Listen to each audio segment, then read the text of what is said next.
आदि शंकराचार्य का नाम सुना तुमने? तो उनके मठ में जाते थे, उनकी सेवा करने। उनके माँ बाप ने बोला हुआ था कि जो बचपन है आपने वैसे बिताना है, जो बचपन है आपने उनके गुरुकुल में, उनके मठ में बिताना है।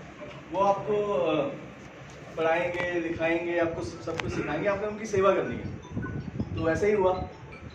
और पहले पढ़ाई 10वीं तक नहीं होती थी, कमी होती थी, तो उन्होंने पढ़ाई लिखाई की, सब कुछ किया।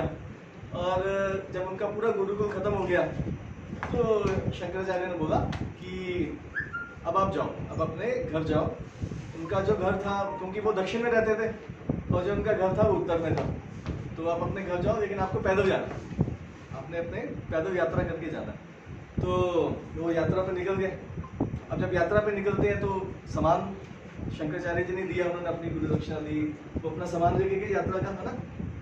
कपड़े भी थे, लालटेन भी थी, और जंगल से आना पड़ता था, तो और ऐसी सारी चीज़ें थी। तो रास्ते में कभी नदी आती थी, कभी पहाड़ आता था। तो अचानक ना जा रहे थे, अचानक एक आकाशवाणी हुई। आकाशवाणी में बोला गया कि ज्ञान और प्रीतम रास्ते से कुछ रेता भी उठा के ले लो, रास्ते से कुछ रेता भी उठा लो। और उन्होंने सोचा कि शायद कोई मजाक कर रहा है, उन्होंने उसको इग्नोर किया, आगे बढ़ गए। थोड़ी देर मकर साहब और आगे बढ़े, फिर सेम आकाशवाणी हुई कि कुछ रेता उठा लो।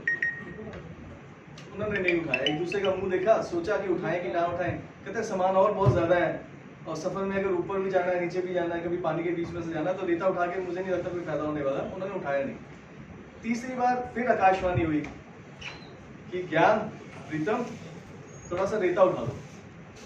तो उन्होंने आपस में डिस्कस किया, एक कहता है कोई फायदा नहीं है, मुझे लग रहा है कोई मजाक कर रहा है, कोई शायद हमारा पीछा कर रहा है, और मुझे नहीं लगता इसका कोई फायदा है।